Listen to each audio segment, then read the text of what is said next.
안녕하세요. 이 시간에는 115회 전산에게 1급 기출문제를 공부하겠습니다. 시험장에 가면은 그 USB에 요것만 당겨서 여러분한테 나눠줄 겁니다. 그럼 그 USB에 있는 요 분홍색 와이를 더블 클릭해서 설치하면 이렇게 설치가 됩니다. 그 설치할 때 수험번호, 문제 유형, 그 다음에 이름 이런 거 입력하고 이렇게 열면 이렇게 이론 문제 답안 작성할 수 있게 이렇게 돼 있고, 그 다음에 마지막 이거 다 실기까지 입력하고 요거 누른 다음에 USB를 빼서 내면 됩니다. USB에는 이제 꼬리표에 이제 이름, 수험번호, 문제 유형, 감독관 확인번호 쓰는 난이 있으니까 감독관 확인번호는 나중에 다 이제 입력하고 다 풀고 나서 낼 때 쓰시면 되고, 나머지만 입력하고 컴퓨터에 꽂아갖고 이거 열어서 여러분 이제 수험번호라든가 문제 유형 이렇게 입력하고 이름 입력하면 됩니다. 감독관 확인번호는 이제 시험 시작할 때 감독관이 칠판에 적어줍니다. 적어주는 순간 이제 시험이 시작되는 겁니다. 자, 제일 첫 번째 이론부터 하겠습니다. 자, 이론 문제. 다음 중 회계 순환 과정에서 기말 결산 정리상의 근거가 되는 가정. 결산 정리사항은 우리가 기간별 보호의 가정, 요것 때문에 되는 겁니다. 일정 기간을 끊어서 기업의 경영 성과나 재무 상태를 파악하기 위해서 우리가 결산을 하게 됩니다. 그래서 결산 정리사항 요거를 이제 입력을 해주고 이제 전표 입력해서 그렇게 재무제표 작성을 해서 이제 보고하는 겁니다. 그래서 기간별 보고의 과정. 그 다음에 뭐 계속 기업의 과정. 회사는 한번 세워지면 계속 영업한다고 가정하고 회계 처리하고, 기업 실체는 기업은 기업주나 주주로부터 별개의 하나의 그 권리 의무의 주체가 된다. 인격을 가진, 그래서 법인이라 그럽니다. 요 세 가지 과정을 회계 기본 과정, 회계 공준이라 그럽니다. 요거는 발생주의는 손익계산서 작성 원칙이고, 시험에 이렇게 세 가지 다음 중 회계 기본 과정이 아닌 거, 그러니까 회계 공준이라고도 얘기합니다. 그래서 요거 이렇게 세 개고 이렇게 주어지면 요게 답입니다. 요번에 문제는 이제 요걸 물어봤습니다. 기간별 보호의 과정. 자, 두 번째는 당좌 자산에 포함되지 않는 것은 무엇인가? 이거는 우리가 그 자산의 종류를 공부를 해야지만 알 수가 있는 거죠. 자, 이거는 우리가 자산의 종류는, 이 자료는 여러분들이 다운받으실 수 있는데, 여기 이 자료에 유동자산하고 당좌자산, 재고자산, 그리고 여기 항목이 나와 있습니다. 이거 실기 입력할 때 코드고, 그 다음에 투자자산, 유용, 무용, 기타 비유 등 이렇게 종류가 프로그램에 있는 내용이 전부 다 나와 있거든요. 수익 비용도 다 나와 있습니다. 이 자료를 고세무의 전산에게 여러분들이 다운받을 때 네이버 카페 고세무의 전산에게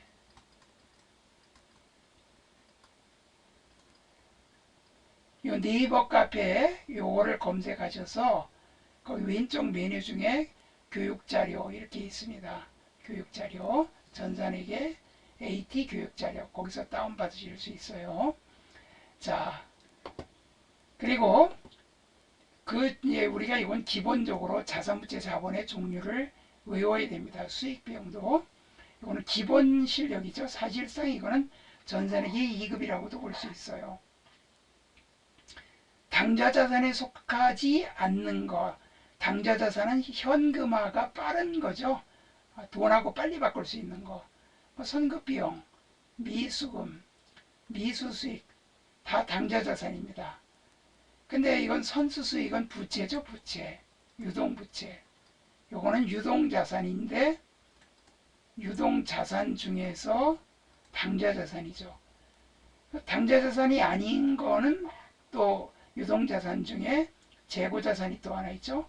그러니까 유동자산은 당좌자산과 재고자산, 뭐 상품, 원재료, 제공품, 제품 이런 게 있죠. 요거는 유동자산입니다. 그 다음에 다음에 설명하는 재고자산의 단가 결정 방법으로 옳은 것은, 재고자산, 상품이나 원재료 같은 거 실제로 물량 흐름과 원가 흐름의 과정이 유사하다는 장점이 있으나 수익 비용 대응의 원칙에 부적합하고 물가 상승 시 이익이 과대 계상되는 단점이 있다. 자, 물량 흐름과 원가 흐름이 유사하다. 우리 그 가게에서 뭐 물건 사게 되면 그 보통 마트나 이런 데서는 먼저 들어온 물건 먼저 팝니다. 그래서 대체적으로 먼저 들어온 거 먼저 팔도록 그렇게 컴퓨터 프로그램이 세팅이 돼 있어요. 물론 이제 다른 방법도 있죠. 평균법도 있고 하지만 개별법도 있고 하지만 대체적으로 이 방법을 많이 씁니다. 후입선출법은 국제회계 기준에서 인정을 안 하고 있기 때문에 이 방법은 사용 안 합니다. 그래서 유사한 장점은 있지만, 자, 물가가 상승 시에 이렇게 물가가 올라갈 때, 자, 먼저 들어온 거 먼저 팔아요. 싼 거, 옛날에 싼 단가를 팔고 매출액은 시세대로 매출을 우리가 해서 돈을 받으니까 서로 수익비용 대응이 적절히 이루어지질 않죠. 부적합해요. 그래서 물가 상승 시 이익이 과대 계상되는 단점이 있습니다. 원가가 싸니까 옛날에 싼 거 들어온 거 똑같은 물건인데 옛날에 들어왔던 물건은 좀 싸게 들어왔던 거고 물가가 상승하면 나중에 들어온 거는 같은 물건이라도 비싸게 들어왔으니까 나중에 들어온 걸 먼저 파는 걸로 하면 이익이 적게 나겠죠. 후입선출법은 여기 수익비용 대응 원칙에는 적합하지만 요거는 이익 조작 가능성이 있어서 국제회계 기준에서 인정을 안 하고 있습니다. 그래서 이거는 거의 안 써요. 개념만 알고 계시면 됩니다. 2번이 답이에요. 다음 중 유형자산에 대한 추가적인 지출이 발생할 경우 발생한 기간에 비용으로 처리하는 거래. 발생한 기간에 비용으로 처리하는 거래는 바로 이건 수익적 지출입니다. 수익적 지출. 여기 보니까 건물의 그 가치가 증가되거나 내용연수가 증가되거나, 그러니까 자산의 가치 증가, 내용연수 증가는 자본적 지출이죠. 근데 수익적은 그냥 원상복귀나 현상 유지예요. 건물의 피난시설 이런 거 설치하면 가치가 올라갑니다. 내용연수 연수를 연장하는 거, 수명을 더 늘리니까 가치가 증가되죠.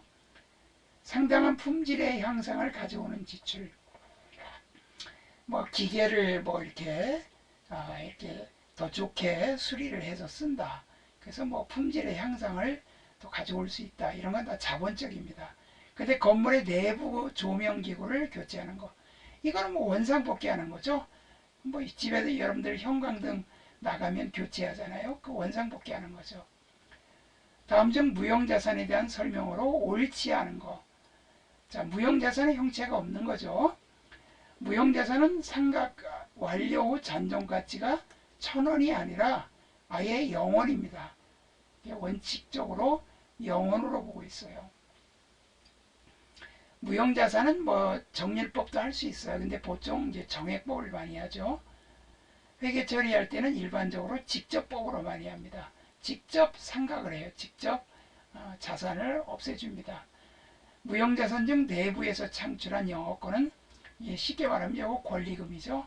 우리 회사를 매각을 하면 더 비싸게 받을 수 있다. 이런 거는 무형자산을 인정을 안 합니다.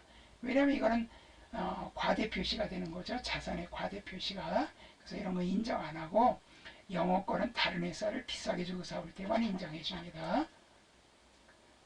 다음 중 일반 기업 회계 기준에 따른 부채가 아닌 것은, 부채가 아닌 것. 퇴직금의 충당 부채는 퇴직금을 나중에 줘야 될 거니까 부채고, 선수금 계약금 미리 받은 거니까 나중에 그 대가로 물건을 줘야 되겠죠. 미지급 배당금 나중에 줘야 되니까 부채죠. 임차보증금은 월세보증금이죠. 냈다가 나중에 나갈 때 돌려받을 수 있으니까 이건 자산이죠. 그 정답은 1번이 됩니다. 다음의 항목 중 성격이 다른 하나는 무엇인가? 성격이 다른 거. 자, 여기 가만히 보니까 자본 종류. 이 자본 종류는 반드시 외워야 됩니다. 자산부채 자본도 우리가 확실히 구분을 해야 되지만 그건 전산회계 2급에서 거의 대부분 공부를 한 거지만 전산회계 1급에서는 자본의 종류, 자본금, 자본이여금, 그 다음에 자본조정, 기타 보고할수익 누계액, 이익이여금 이 종류 외워야 됩니다. 자본이여금의 주감자, 감자차익, 그 다음에 주식발행 초과금, 자기주식 처분익. 그래서 주, 감, 자. 강원도의 주식은 감자다. 옛날에 그랬었어요. 요새는 아니지만. 그래서 요 감자 차익입니다. 감자 차손은 자본이여금이 아니고 자본조정이에요. 근데 자기주식은 요게 답이죠. 이 자기주식은 내가 발행한 주식을 내가 가지고 있는 거예요. 이거는 사실상 자본의 감소입니다. 그래서 자본의 마이너스 항목이라 3번이 답이 됩니다. 이번에 삼성전자가 주가가 하도 떨어지니까 자기의 주식을 삼성전자 주식을 삼성전자가 사가지고 시중에서 사서 주가를 좀 올렸습니다. 그래서 이거를 이제 소각 처분한다 그러는데 하여튼 이 자기 주식은 자기가 발행한 주식을 자기가 가지고 있기 때문에 이건 자본의 감소 성격이에요. 주식을 팔아서 돈을 회사가 받아야 되는데 자기가 발행한 주식 자기가 가지고 있으면 돈을 못 받는 거죠. 그렇기 때문에 그렇게 됩니다. 자, 요거는 이제 계산기가 있어야 되는데 자, 여기 보니까 영업이익을 구하라 그랬습니다. 자, 영업이익은 어떻게 구하느냐? 영업이익은 우리가 보통 손익계산서의 그 계산 방법을 보시면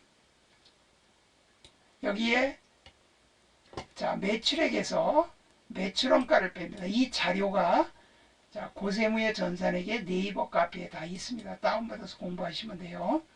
매출액에서 매출원가를 빼는데 기초상품 재고액, 단기상품 매입액, 기말상품 재고액을 빼면 매출원가입니다. 물론 제품은 상품이나 같은 거예요. 이건 만든 거고 이거는 사다가 파는 거고 이건 만들어 파는 거니까 이거는 이제 제조원가가 되겠죠. 그래서 여기 더하고 이거 빼면 매출원가 나와요. 그 매출액에서 매출원가 빼면 매출종이. 물론 매출액은 순매출액을 말하는 겁니다. 매출액 중에서 그 팔았다가 환입되어 오는 매출 애누리 아니죠. 환입액 그리고 매출할 때 값을 깎아주는 매출 애누리 매출할 때 깎아주는 거. 그 다음에 외상값을 받을 때 빨리 받아갖고 깎아주는 매출 할인 이런 거는 매출액에서 빼줘야 됩니다. 그 다음에 여기 매입액도 마찬가지입니다.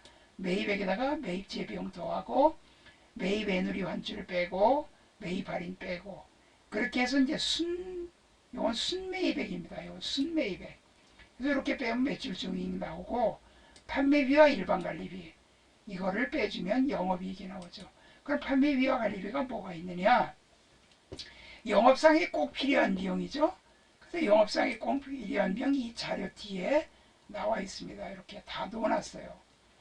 자, 여기 판매비와 일반관리비 이 종류 요거 반드시 읽고 암기를 하셔야 돼요. 근데 이거 일상생활에서 많이 쓰이고 있기 때문에 여러분 요거 읽으면 다 이해가 돼요.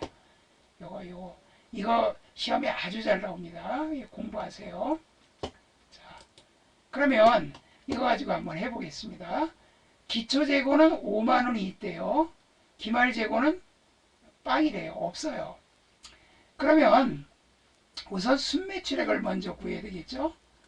순매출액은 여기 지금 총매출액에서 매출 할인을 빼줘요.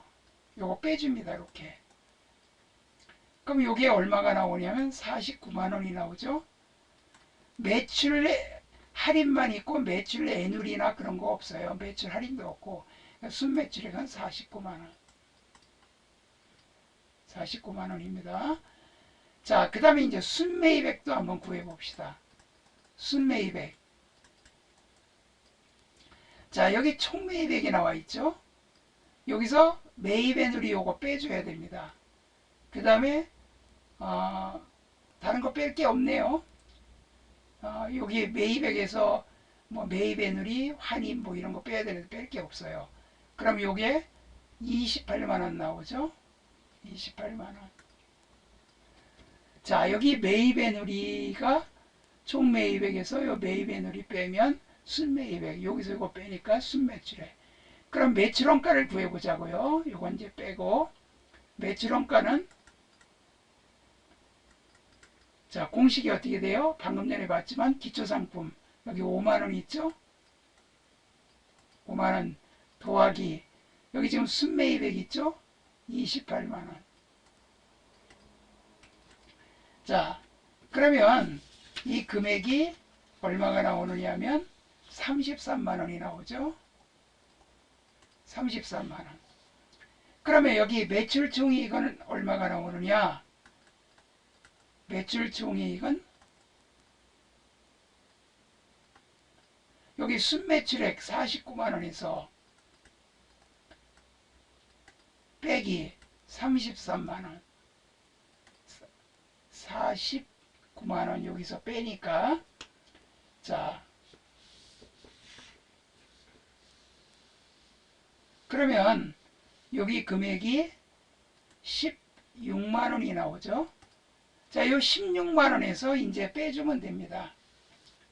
16만원에서 판매비와 관리비가 뭐가 있느냐. 이자 비용은 영업의 비용이에요. 유형자산 처분 손실도 영업의 비용입니다.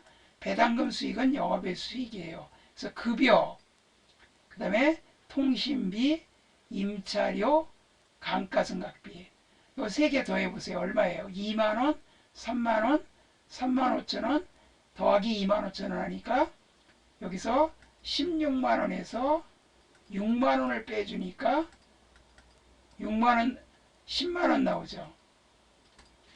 그래서 10만원이 바로 요 3번이 답이 되겠습니다. 3번 10만원이 바로 영업이익입니다.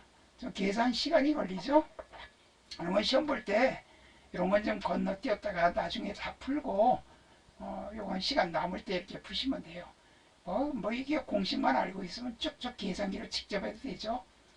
그 다음에 이제 원가 얘기입니다. 다음 중 보조 부문의 원가 배분에 대한 설명으로 옳지 않은 것은 보조 부문의 원가 배분 방법으로 직접 배법, 단계 배법, 상호 배법 요 세 개죠. 이건 한 번만 배부하는 거고 이거는 계단식으로 배부 순서가 중요하고 이거는 계산이 간단하지만 부정확한 방법. 이건 계산이 정확한 방법이지만 복잡하죠. 비용이 많이 들고 이들 배부 방법에 따라 전체 보조 부문의 원가에 일부 차이가 있을 수 있다. 차이는 없어요. 어느 방법을 하든지 제조 부문에 배부한 총합계는 똑같습니다. 그래서 1번이 틀렸어요.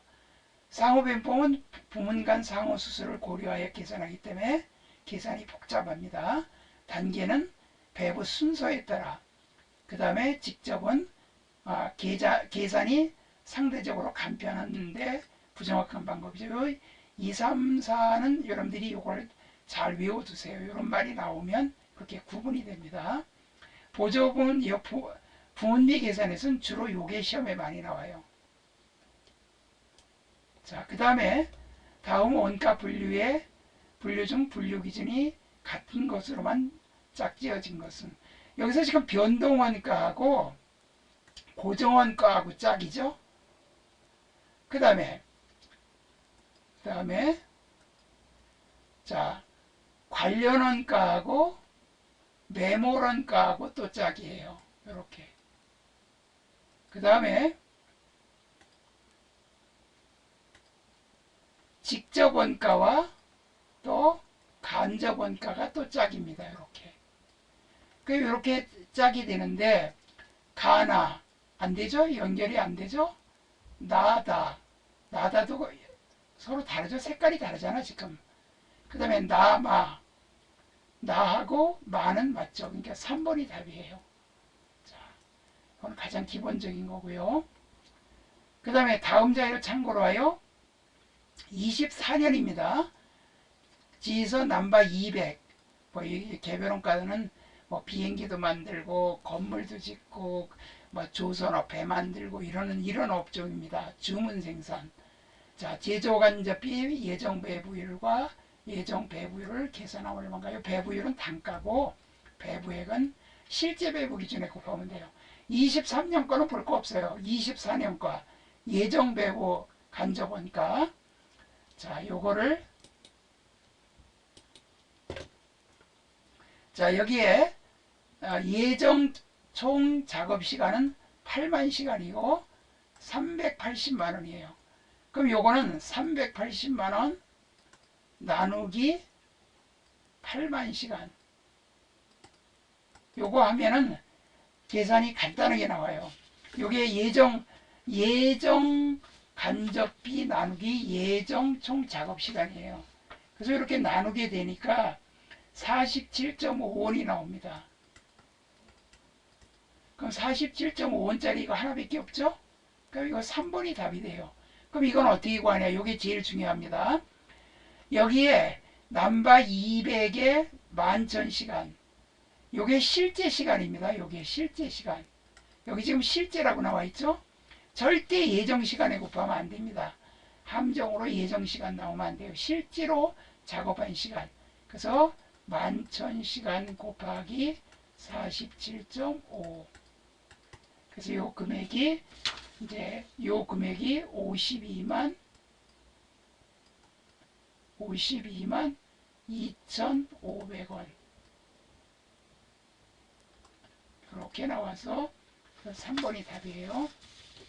시험장에서는 단가만 맞아도 그냥 요거 딱 체크하고 넘어가면 되죠. 그 다음에 다음 중 종합원가 계산을 적용할 경우 평균법과 선입선출법에 대한 완성품 환산량의 차이를 발생하는 주요 원인은 뭘까? 평균법은 선입선출법은 먼저 들어온 게 먼저 나가는 거예요. 그러니까 기초 이만큼 기초가 있었어요. 기초가 이만큼 있고 이번에 이만큼 착수를 했는데 선입선출법은 먼저 들어온 것부터 먼저 완성을 하니까 요 부분이 기말이 되는 거예요. 그러니까 요 기초는 기말이 될 수가 없어요. 그래서 요게 이제 완성된 거거든요. 요렇게가 이제 완성 수량이거든요. 완성 수량에서 기초를 빼고 기말을 더하는 거예요. 그래서 여기는 완성 수량 빼기 기초 더하기 기말이에요. 평균법은 그냥 이거 다 더해서 해버리는 거예요. 다 더해서. 그래서 기초 플러스 기말인데 기초 플러스 단기 투입인데 완성 수량에다가 기말을 더하면 이 전체가 다 나오죠. 그래서 이거는 완성 수량 플러스 기말이에요.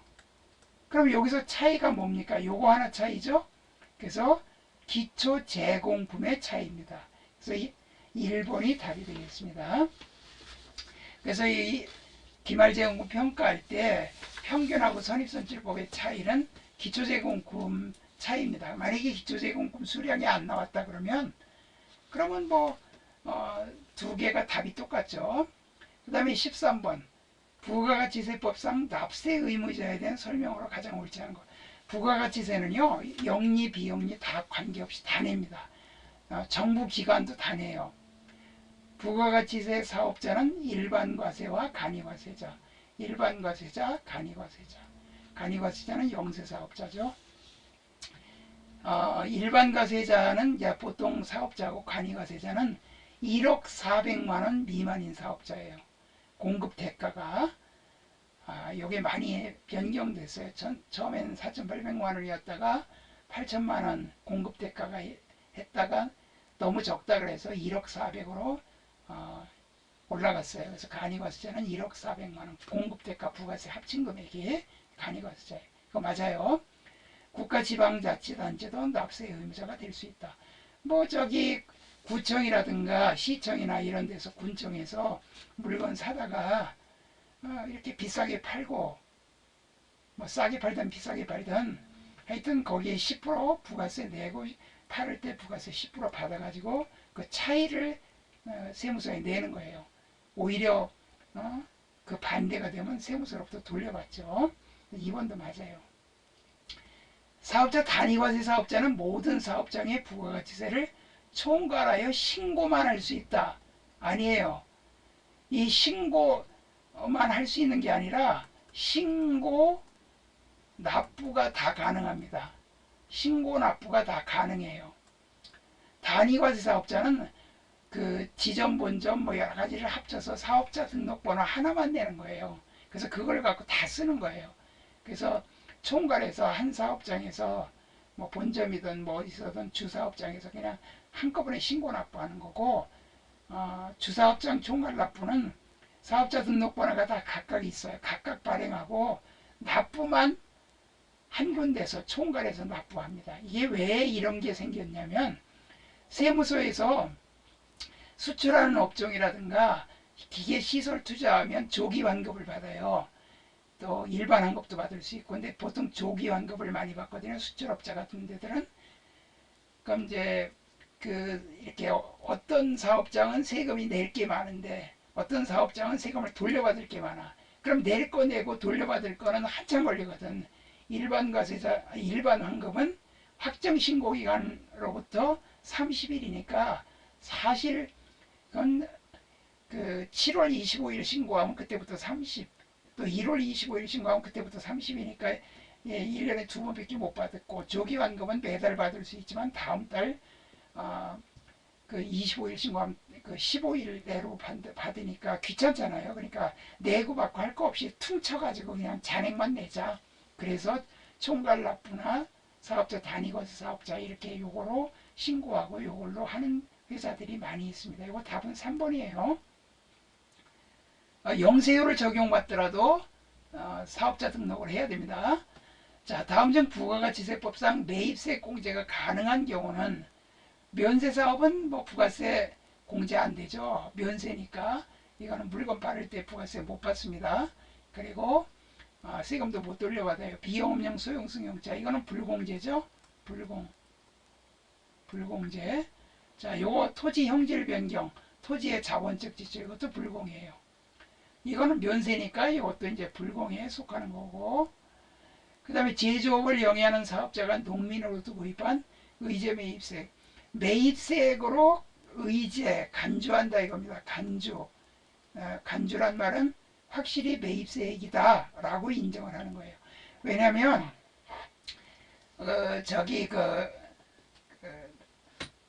뭐 꽁치 통조림이다 그러면 꽁치를 사올 때는 농축수 임산물은 면세로 사오거든요. 그걸 통조림으로 만들어갖고 팔을 때는 또 부가세를 받아요.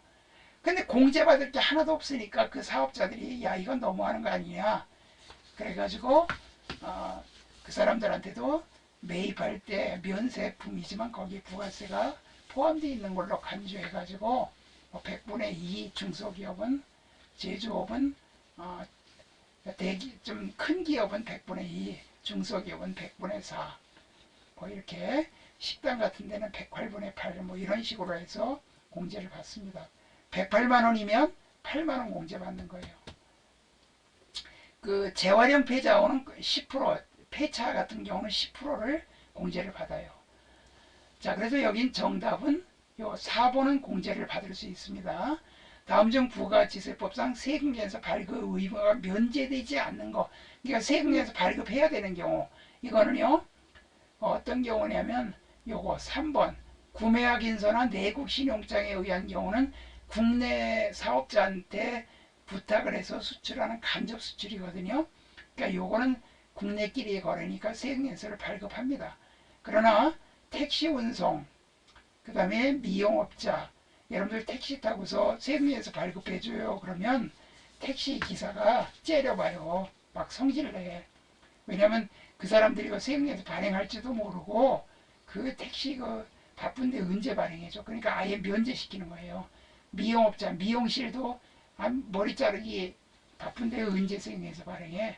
그 다음 부동산 임대업자의 부동산 임대용역중 간주임대료. 이거는 이제 보증금의 은행 이자율만큼을 국세청이 발표한 은행 이자율만큼의 그 이자를 임대료로 간주해서 거기에 10%를 부가세로 받는 겁니다. 이런 거는 세금에서 발급을 못해요. 그러나 요거는 발급을 해야 됩니다.